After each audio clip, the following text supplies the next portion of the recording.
I found out I had a twin sister I never knew existed when she crashed my job interview. Turns out she'd been secretly stalking my family for years, and now that she'd finally made contact with me, her twisted plan was only just beginning. I encountered my identical twin during a job interview, yet it took 3 weeks, a painful fall, and a chilling, unblinking stare in the dead of night for me to grasp that she had been observing my family for years. We both reached for the same doorknob simultaneously. I recall the awkward collision, followed by the moment we both turned our heads and simply froze. The same face, the same eyes, we were mirror images. Whoa, she chuckled first. That's wild. We were both vying for the same role at a small design agency downtown. Initially, we joked that the hiring manager would believe they were experiencing double vision, but something about her felt unsettling. It wasn't just her appearance. It was the way she carried herself. We sat together in the waiting area, and I inquired about her origins. She mentioned moving around frequently, mostly through foster care, and being adopted at one point. She claimed her biological mother had given her up as an infant. She insisted we have lunch after the interview, and we conversed for hours. Her name was Riley. She recounted her early life as if it were a horror film she had watched too many times. I shared details about my own upbringing and close-knit family. She questioned me about family birthdays, preferred foods, allergies, and pets.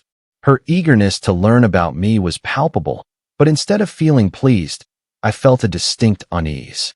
Upon returning home, something continued to bother me.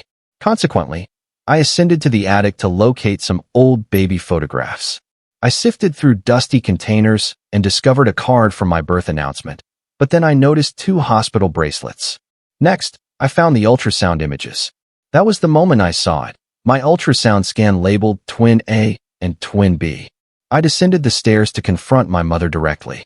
She broke down within 5 minutes, admitting she was 18, alone, and terrified. My father had left, and she didn't believe she could manage twins. So, when Riley was born, she gave her up.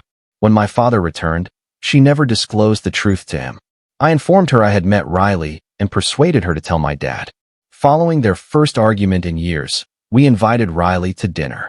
My father was overwhelmed, repeatedly expressing, "I missed so much," and insisted she move in with us immediately. Initially, it was heartwarming, but then things grew peculiar. Riley began styling her hair like mine, duplicating my outfits, and then appearing at family dinners in my clothes. She swore it was due to spilling something on her own, but she never returned them. Then she started messaging my friends, following my colleagues, and liking old posts from years ago. She even created a fake Instagram account and began sending messages to my boyfriend, impersonating me. Subsequently, I discovered my cat trapped in the dryer, alive but terrified. Only Riley had been home. She merely laughed, suggesting, "Perhaps it crawled in. Cats are strange." That's when I began locking my door. I recall her showing up at my workplace just to join me for lunch. She didn't own a car, and I still don't know how she arrived. Then came the fall. It was time for our fishing excursion, and Riley invited herself along. We were hiking to the campsite, traversing steep, perilous terrain. My father assisted her across first, then she extended her hand to me. The next thing I knew, I was plummeting. I awoke with blood in my mouth and a fractured wrist. She claimed I tripped, and everyone else believed her. I did not. To this day, I am certain I saw her smile as her grip slackened. That night, my mother entered my room while I was icing my wrist. "I never told anyone this," she whispered. "But when you two were born, Riley didn't cry. She just stared, wouldn't blink. Her tests were normal, but she frightened me."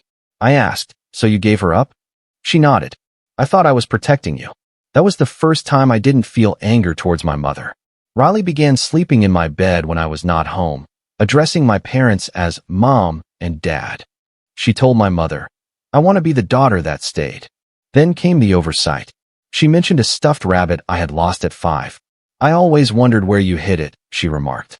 I had never told her about it. Later, I discovered a box beneath her bed containing photographs of our house from years ago, along with notes, names, and schedules from before we had ever met. She had been observing us. I presented the evidence to my parents. My mother became distraught. My father still refused to believe it until Riley finally snapped. I awoke to screams one night. Riley had my mother pinned against the wall with a kitchen knife. "Why didn't you choose me?" she shrieked, sobbing. My father pulled her away. Afterward, he glared at my mother. You should have told me, he stated. You never deserved to be a mother. They argued for hours, shouting and blaming. I had never witnessed them like that before. The following morning, Riley sat at the table as if nothing had occurred, calm and cheerful. Coffee, she offered. That was the moment they agreed she required assistance. They offered to finance a psychiatric facility, a secure one with professionals who could help. She smiled. I understand, she said. I just wanted to experience the life that was meant to be mine. She embraced me. You'll always be the fortunate one, she whispered. She is gone now, but not far. Last night, I discovered a Polaroid on my pillow. It was a picture of me sleeping, and on the back, it read, "Thanks for keeping my bed warm." I sat in the police station, a rough blanket draped over my shoulders, providing my statement for what felt like the 100th time. The fluorescent lights exacerbated my headache. My mother sat beside me, her face pale and drawn, a bandage on her forehead where Riley had struck her. We were both alive. That was something. And you're certain she never mentioned this cabin before? Detective Martinez inquired again. I shook my head. Never. I don't know how she found it or who it belongs to. The detective, a woman with weary eyes and a kind smile, nodded and made another note. The cabin owner, Mr. Collins, says he only uses it for hunting season. It was empty for months. She must have been planning this for a while. That thought sent shivers down my spine. While Riley was supposedly improving at the psychiatric facility, she was, in fact, orchestrating our abduction. My father burst through the door then, his face a canvas of conflicting emotions, relief, fear, guilt.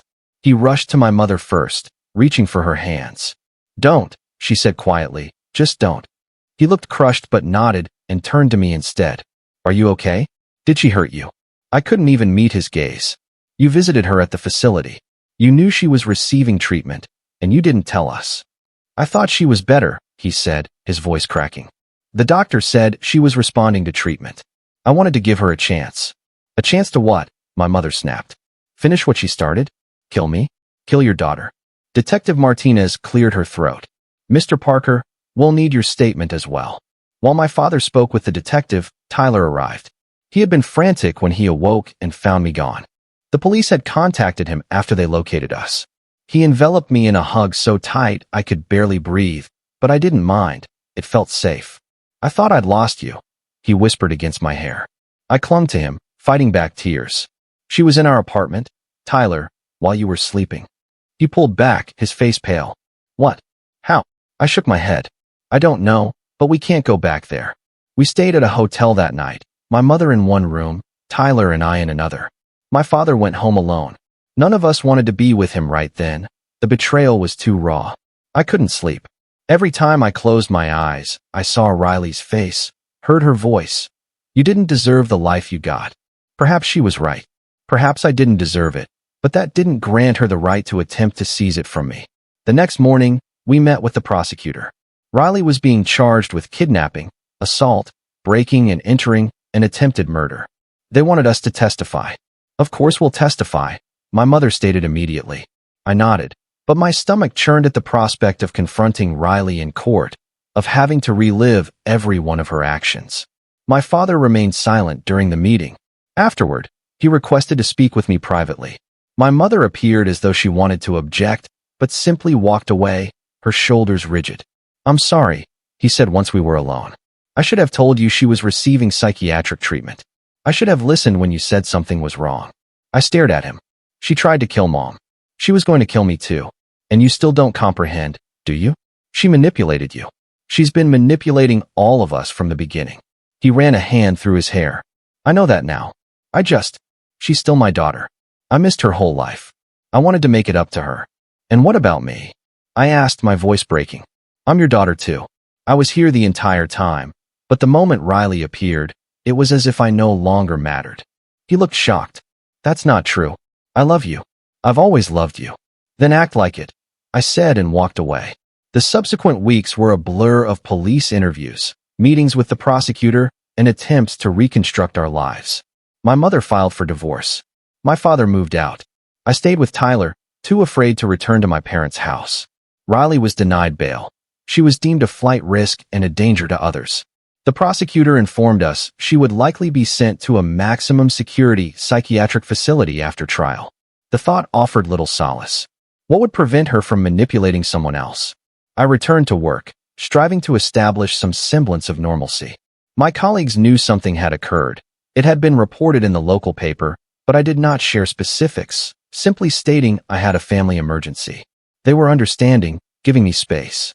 One day, about a month after the kidnapping, I received a call from an unrecognized number. Hello. I answered cautiously. Hello, Jessica. It was Riley's voice. My blood ran cold. How are you calling me? You're in the detention center. She laughed. Phone privileges. Good behavior. They're so easy to fool here. Just like Dad was. I should have hung up, should have contacted the police, but I was paralyzed. What do you want? I managed to ask. Just checking in on my favorite sister, she said, her voice sickly sweet. How's Mom?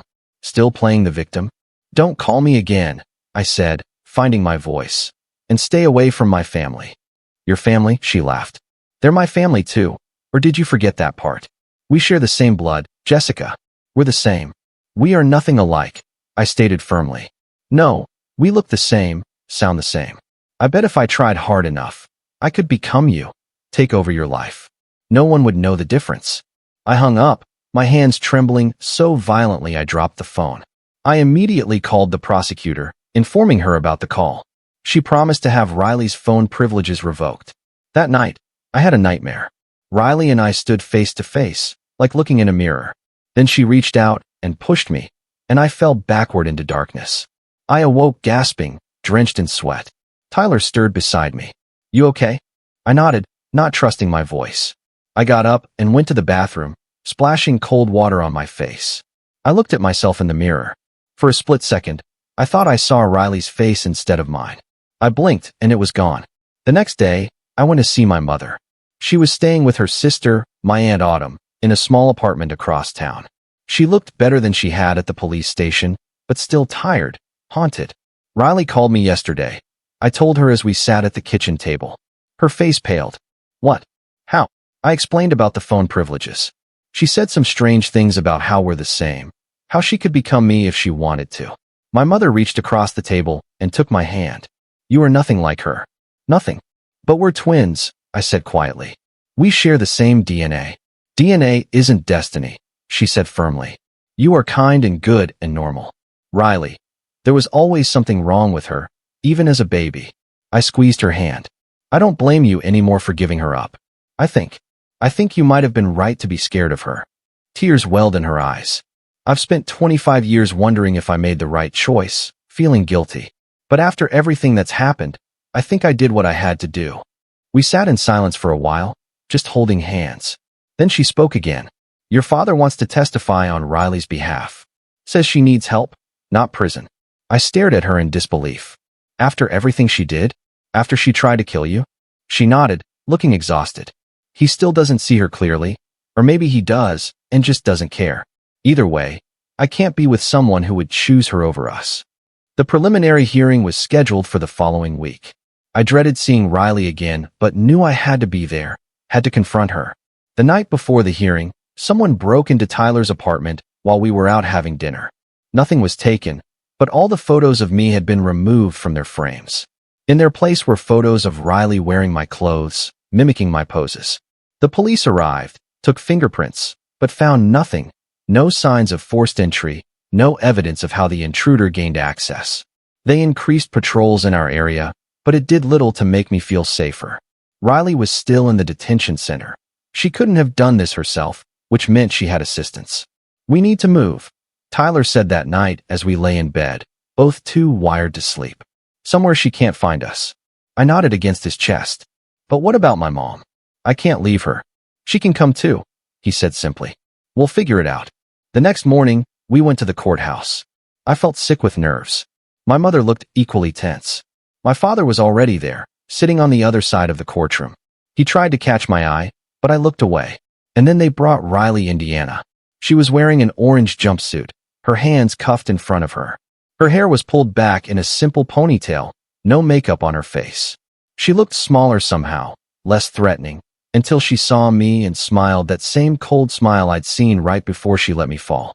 The hearing was brief. The judge ruled there was enough evidence to proceed to trial. Riley was remanded back into custody. As they let her out, she turned and looked directly at me. "See you soon, sis," she mouthed. I shuddered. My mother put her arm around me, leading me out of the courtroom. My father tried to approach us, but my mother put up a hand to stop him. "Not now, Tom," she said firmly. He looked hurt, but backed off. I saw him glance toward the door Riley had been taken through, indecision on his face. Even now, he was torn between us. That night, I received another call from an unknown number. "Did you like my redecorating?" Riley's voice inquired as soon as I answered. "How are you calling me?" I demanded. "They took away your phone privileges." She laughed. "I have friends, Jessica. People who understand me. People who want to help me. Stay away from me," I said. "Stay away from my mom. Stay away from Tyler." "Or what?" she taunted. "You'll call the police? Tell them the big bad twin is after you? They already think you're paranoid. Dad's been telling everyone how unstable you've been since you found out about me." I felt cold all over. "What are you talking about?" "Oh, he didn't tell you? He's building my defense case, saying Mom poisoned you against me, that I'm the victim here." I hung up, my mind racing. I called my mother immediately, telling her what Riley had said. She wasn't surprised. "Your father came by earlier," she said. "Tried to convince me to drop the charges. Said Riley needs psychiatric help, not prison. When I refused, he got angry, said I was ruining Riley's life all over again." I couldn't believe it. After everything Riley had done, my father was still defending her, still choosing her. The next day, I went to see him. He was staying at a motel, living out of a suitcase. He looked terrible, unshaven and tired, but I didn't feel sorry for him. "Are you really going to testify for Riley?" I asked without preamble. He sighed. "It's complicated, Jessica." "No, it's not," I said. "She tried to kill Mom. She was going to kill me too. There's nothing complicated about that." He sat down heavily on the bed. "She's sick. She needs help, not prison." "She had help," I reminded him. "You visited her at the facility, and look what happened." He flinched. "I know I made a mistake, but she's still my daughter." "So am I," I shouted, losing my temper. "But you don't seem to care about that. You don't care that she terrorized me, that she broke into my apartment, that she's still threatening me from the detention center." He looked up sharply. "What do you mean, still threatening you?" I told him about the phone calls, about the photos in our apartment. His face grew more troubled with each word. "That's not possible," he said when I finished. "She's in custody. She can't make calls without supervision. Can't leave." "Well, she is," I said flatly. "And she says she has friends helping her. Friends who understand her." He shook his head. "No, she doesn't have friends. She told me she's always been alone. That's why she wanted to find us so badly." A chill ran down my spine. Then who's helping her? The question hung in the air between us. My father looked as disturbed as I felt. "I'll talk to her," he said finally. "Find out what's going on." I laughed bitterly. "Because she's been so honest with you so far." He flinched again, but didn't argue. "What do you want me to do, Jessica?" "Stop defending her," I said. "Stop making excuses for her. See her for what she truly is." He was quiet for a long moment. "I'll try," he said finally. "That's all I can promise." It wasn't enough, but it was something. I left feeling no better than when I'd arrived. That night, Tyler and I stayed at a different hotel. We didn't inform anyone of our location, not even my mother, just in case Riley truly had someone assisting her, someone close to us. I couldn't sleep, constantly replaying what my father had said, that Riley claimed she had no friends, yet someone had broken into our apartment. Someone was helping her make calls from the detention center. Unless she was lying about being in custody at all. The thought struck me like a physical blow. I sat up in bed, heart pounding. What if she had escaped again? What if she was out there right now, watching us? I grabbed my phone, called the detention center, and asked to confirm that Riley Parker was still in custody.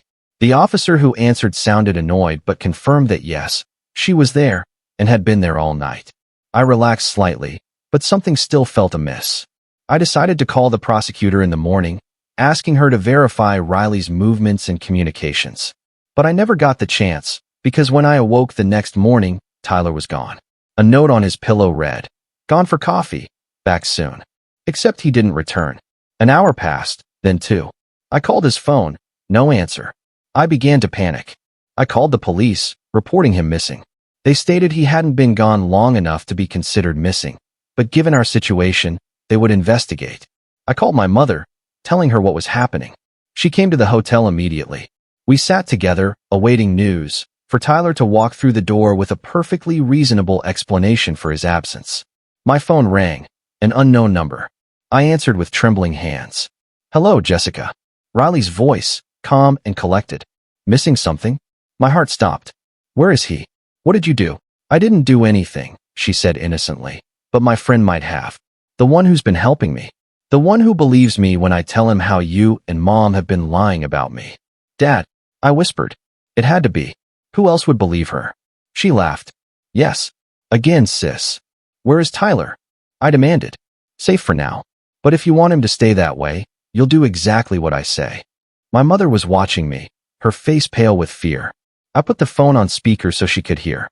"What do you want?" I asked. "Come to the old factory on Maple Street. Alone. No police. If I see anyone else, Tyler dies."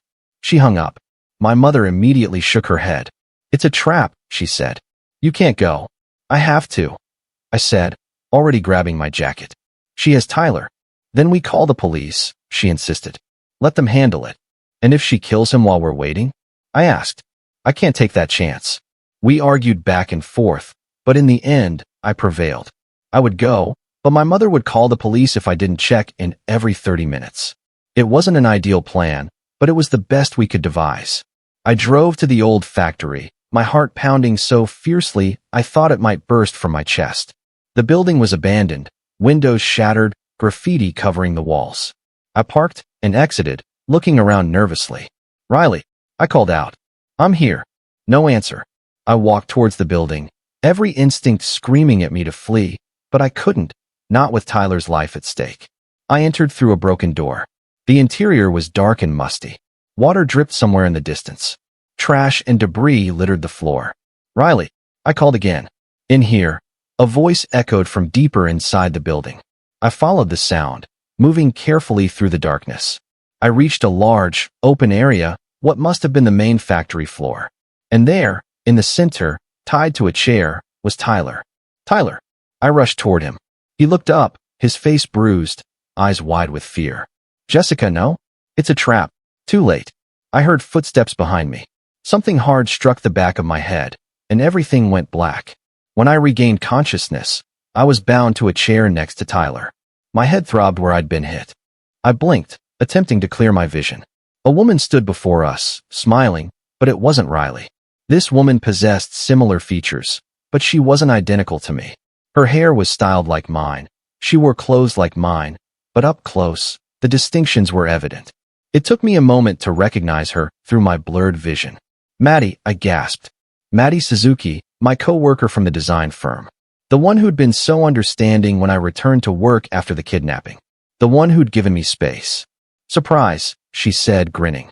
"Did you really think Riley was doing all this from the detention center?" "But how?" I couldn't process what I was seeing.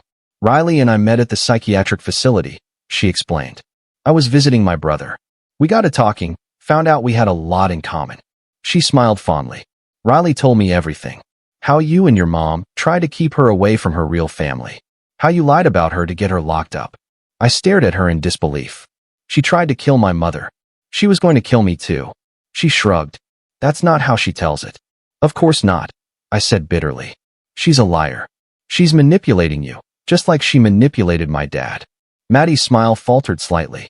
"Speaking of your dad, he should be here soon." I called him, told him I had a surprise for him.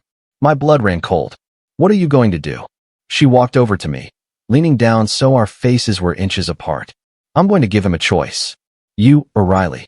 And this time, he's going to choose right." I struggled against my restraints.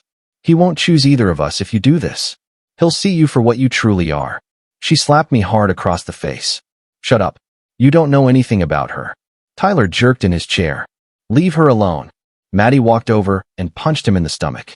Tyler doubled over as much as his restraints would allow, gasping for breath. "Stop it," I shouted. "Please, just stop." Maddie straightened up, composing herself. "You're right. We should save the fun for when your dad gets here." She checked her watch. "He should be here any minute. Go watch for him." She left the room briefly, nervous energy radiating from her. Why is she doing this? Tyler whispered when she was gone. Riley's manipulating her, I said quietly, making her think she's helping a friend. We heard footsteps approaching. Maddie's face lit up. He's here. But it wasn't my dad who walked through the door. It was my mom, and behind her, 2 police officers with firearms drawn. Police. Freeze, one of them shouted. Maddie's face contorted with rage. She pulled a knife from her pocket, the same kitchen knife Riley had held to my mom's throat, and lunged at me. Everything happened so fast after that. The officers shouting, my mom screaming, a gunshot. Maddie fell to the ground, the knife clattering away from her outstretched hand. And then my mom was untying me, her hands shaking so badly she could barely manage the knots. One of the officers helped Tyler while the other checked on Maddie. She's alive, he reported. Gunshot wound to the shoulder. I felt numb, unable to process what had just occurred. My mom helped me to my feet, holding me close. How did you find us? I asked. Your phone, she said. I put a tracking app on it after the kidnapping. When you didn't check in, I called the police. I looked over at Maddie. She was conscious, glaring at us as the officer handcuffed her good arm to a pipe while waiting for the ambulance. Riley will find someone else, she spat at me. She always has a backup plan. I turned away from her, into my mom's embrace. I didn't feel fortunate. I felt broken and exhausted and scared. The paramedics arrived, treated Tyler's injuries, which thankfully weren't serious. They took Maddie away on a stretcher, a police officer accompanying her. We gave our statements to the police. My mom never left my side. Tyler held my hand the entire time. I felt anchored by their presence, by their love. My dad arrived as we were finishing up. He looked shell-shocked when the police told him what had happened. He tried to approach me, but I backed away. Did you know? I asked him. Did you know what she was planning? He shook his head, tears in his eyes. No, I swear. She called and said she had news about the case. That's all. I didn't know whether to believe him or not. Didn't know if I could ever trust him again. I need time, I said. I can't do this right now. He nodded, understanding in his eyes. I'll be here when you're ready. We left the factory as the coroner arrived. I couldn't bring myself to look, couldn't bear to see another life destroyed by Riley's madness. At the hospital, they informed us Maddie would survive her injury. She was under guard, to be transferred to custody as soon as she was stable. This time, there would be no phone privileges, no visitors except her lawyer. The prosecutor came to see us the next day, stating that with the new charges, Riley was facing life in a maximum security psychiatric facility, with no chance of parole. The psychiatric evaluation had found her competent to stand trial. She knew exactly what she was doing. It's over, the prosecutor assured us. She can't hurt you anymore. I wanted to believe her, wanted to believe we could finally move on with our lives. But as we departed the hospital, I couldn't shake the feeling that it wasn't truly over, that somehow, someday, Riley would find a way to re-enter our lives. We couldn't remain in our town. We required a fresh start somewhere Riley couldn't locate us. My mom, Tyler, and I made arrangements to relocate to a small town hours away. Tyler could work remotely. My mom found a teaching position, and I applied for design jobs in the area. We were packing the last of our belongings from my mom's house when my dad appeared. He stood awkwardly in the doorway, watching us fill boxes. You're really leaving, he stated, not as a question. My mom nodded stiffly. We can't stay here. Not with the trial coming up. Not with everything. He surveyed the half-empty house, the life he'd once been a part of now being packed away. Can I help? He asked quietly. My mom and I exchanged glances, then she nodded. You can take those boxes to the car. He worked silently alongside us for the remainder of the day. When we were finished, he stood in the empty living room, hands in his pockets. I'm selling the house, my mom told him. Too many memories. He nodded. I understand. As we were leaving, he pulled me aside. Can I call you just to check in? I hesitated, then nodded. Yeah, you can call. It wasn't forgiveness, not yet, but it was a beginning. We moved the next day. The new place was small but cozy, a fresh start. We changed our phone numbers, our email addresses. I deleted all my social media accounts and created new ones under a different name. We told only a handful of trusted friends where we were going. For a while, it worked. Life settled into a new normal. I found a job at a local marketing firm. Tyler and I rented a small house with a yard. My mom bought a condo nearby. We had dinner together every Sunday. My dad called once a week, and slowly, We began rebuilding our relationship. The trial date approached. The prosecutor wanted all of us to testify. I dreaded seeing Riley again, but knew it was essential to ensure her permanent confinement. The night before we were due to drive back for the trial, someone broke into our house. Tyler and I were at my mom's, finalizing our travel plans. We returned home to find the place ransacked, drawers emptied, furniture overturned. But nothing was taken. Instead, something was left behind. A Polaroid on our bed, a photo of me and Tyler sleeping, taken the night before. The police came, took the photo, searched the house, and found nothing. No fingerprints, no evidence of how the intruder gained entry. They promised to increase patrols in our neighborhood, but it did little to alleviate my fear. She can't be in two places at once, Tyler kept saying. She's in custody. They confirmed it. But if it wasn't Riley, who was it? Who else would do this? We didn't sleep that night, sitting up with all the lights on, jumping at every sound.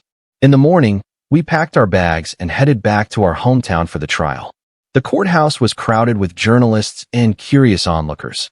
Our case had garnered some local attention. My mom, Tyler, and I sat together in the front row. My dad sat a few rows back, giving us space. And then they brought Riley, Indiana.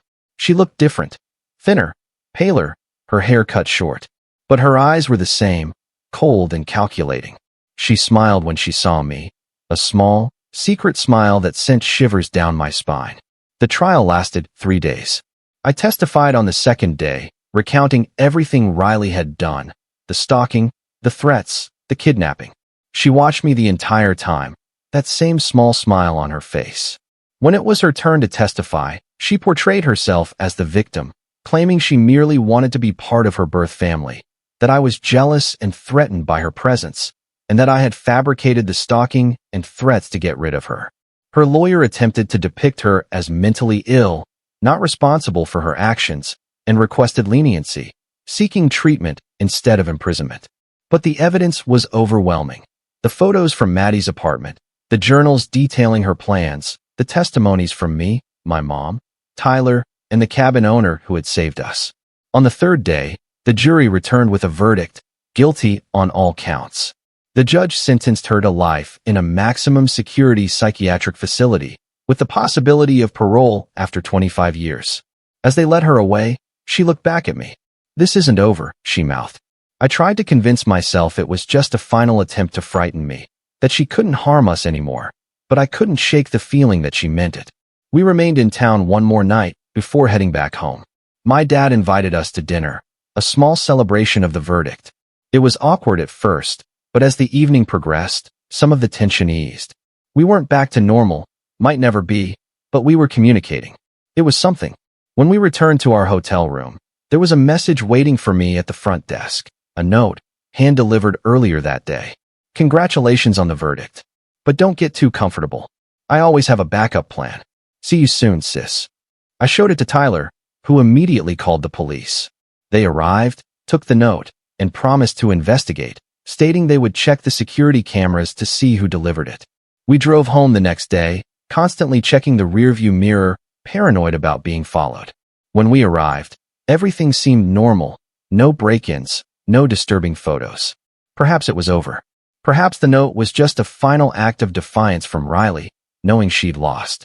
Life slowly returned to something resembling normalcy. I resumed work. Tyler and I discussed marriage and starting a family. My mom began dating again. My dad visited once a month. 6 months passed without incident. No strange calls, no break-ins, no threatening notes. I began to relax, to believe that maybe, just maybe, we were safe. Then one night, I awoke to find someone standing over our bed. I opened my mouth to scream, but a hand clamped over it. "Shoo," a familiar voice whispered. "Don't wake Tyler." I struggled, tried to reach for the lamp, but she was stronger than she appeared. A woman with features similar to mine, but not identical. She had styled her hair like mine, wore clothes like mine, but the resemblance was only superficial. She dragged me out of bed, her hands still over my mouth. Tyler stirred, but didn't wake up. "We're going for a drive," she whispered. Just like old times. She had a knife pressed against my side as she forced me out of the house and into a waiting car. She bound my hands with zip ties, pushed me into the trunk, and slammed it shut. I lay in the darkness, trying not to panic. How had she found us? Questions raced through my mind as the car began to move. We drove for what felt like hours. When the car finally stopped, she opened the trunk. We were in the middle of nowhere, just trees and darkness. "Get out," she ordered, grabbing my arm and pulling me from the trunk. "Who are you?" I asked as she marched me through the trees. She laughed. "I'm Run, Riley's friend. We met at the psychiatric facility where she was sent after the knife incident." I tried to process this new information. "But you look similar to her, to me." She smiled, a cold smile reminiscent of Riley's. Amazing what makeup and the right wig can do. Riley taught me everything. How to move like her, talk like her, like you. We reached a small cabin, similar to the one where Riley had taken me and my mom before. She pushed me inside. It was empty, just a table and 2 chairs. "Sit," she ordered, pushing me into one of the chairs. "Why are you doing this?" I asked as she tied my legs to the chair. "Because Riley asked me to," she said simply. She said if anything happened to her, I should finish what she started. "And what's that?" She smiled again. "Making you pay for taking her life." I didn't take anything from her. I protested. She was adopted. She had parents who loved her. "Until they died," Rin said. "And then she had nothing, while you had everything. A mother, a father, a boyfriend, a future. It should have been hers too." "So what now?" I asked, trying to keep her talking while I worked on loosening the zip ties around my wrists. "You call me." She shook her head. "No, Riley doesn't want you dead. She wants you to suffer like she's suffering in that facility." She pulled out her phone, dialed a number, and put it on speaker. "I got her," she said when someone answered. "Good." Riley's voice came through the speaker. "Put her on." Rin held the phone up to my face. "Hello, Jessica," Riley said. Surprised. "How are you calling?" I asked. "You're in a maximum security facility." She laughed. "Contraband phone. Got caught with one before, but I have my ways." Amazing what you can get if you know the right people. "What do you want, Riley?" "I want you to know what it feels like to lose everything," she said. "Your freedom, your family, your future. Just like I did." "You did this to yourself," I said. "You chose to stalk us, to threaten us, to kidnap us." "No," she hissed. "You did this. You and your mother. If she hadn't given me away, if you hadn't taken my place, none of this would have happened." I heard someone shouting in the background on her end. "Got to go," she said quickly. "Guards doing rounds. Rin knows what to do. See you soon, sis." The call ended. Rin put the phone away and pulled out a knife. "Riley said to make it hurt," she said, advancing toward me. I had managed to loosen the zip ties enough to slip one hand free. As she leaned in with the knife, I punched her as hard as I could in the face. She stumbled back, surprised. I freed my other hand and started working on the ties around my ankles. Rin recovered quickly, lunging at me with the knife. I tipped the chair sideways, falling to the floor but avoiding the blade. The chair broke on impact, freeing my legs. I scrambled to my feet, grabbed a piece of the broken chair as a weapon. We circled each other, Rin with her knife, me with my makeshift club. She lunged again. I dodged, swung the chair leg. It connected with her arm. The knife clattered to the floor. We both dove for it. I got there first, grabbed it, and backed away. Now I had the knife, and she was unarmed. "It's over, Run," I said. "Give up." She laughed, a laugh eerily similar to Riley's. "It's never over. Riley will find someone else. There will always be someone else." She charged at me. I didn't want to use the knife, didn't want to hurt her, but I had no choice. I sidestepped at the last second, stuck out my foot. She tripped, fell hard, and hit her head on the table. She didn't get up. I checked her pulse. Still alive, just unconscious. I found her phone, called 911, and gave them our location as best I could describe it. While I waited for help to arrive, I searched the cabin. I found a box under the bed, just like the one in Riley's room. More photos of me, of my family, notes in Riley's handwriting, instructions for Rin, plans for what to do if Riley was caught. The police arrived an hour later, along with an ambulance. They arrested Ron, who was just regaining consciousness, took my statement, and collected the evidence from the cabin. One of the officers drove me home. Tyler was frantic, having called the police when he awoke and found me gone. My mom was there too, along with my dad. They all hugged me when I walked in, relief evident on their faces. I told them everything, about Ron, about Riley's phone call from the facility. The police promised to investigate, to ensure Riley couldn't contact anyone else. In the days that followed, we learned more about Ren. She had been Riley's roommate at the psychiatric facility, diagnosed with borderline personality disorder and highly susceptible to manipulation. Riley had groomed her for years, molding her into a willing accomplice. The police discovered more evidence at Ren's apartment, more photos, more plans, names and addresses of other individuals Riley had manipulated, people who might be willing to continue her work. The facility conducted a sweep of Riley's cell, found the contraband phone, placed her in solitary confinement, revoked all privileges, and charged her with additional crimes for orchestrating the kidnapping from the facility. Ren was charged with kidnapping, assault, and breaking and entering. She agreed to testify against Riley in exchange for a reduced sentence, revealing the full extent of Riley's network, her plans, her backup strategies. With this new evidence, Riley's sentence was extended, no possibility of parole. She would spend the remainder of her life in the facility, under constant surveillance, with no contact with the outside world. It was finally over. Truly over. We moved again, to a different state this time, changed our names, our appearances, starting completely fresh. My dad came with us this time, unwilling to be separated from us again. It's been 2 years now. No sign of Riley. No strange calls. No break-ins. We're safe. We're healing. We're a family again, different but stronger for what we've endured. I still glance over my shoulder sometimes, still double-check the locks before bed, still awaken in the night, imagining I see someone standing over me. But those moments are becoming rarer. Riley was mistaken about one thing. I am not the fortunate one. Luck had nothing to do with it. We survived because we resisted, because we refused to let her triumph, because we chose to move forward rather than allow fear to control us. She desired to take my place, to have my life, but in the end, she compelled me to forge a new one that is solely mine, that she can never possess.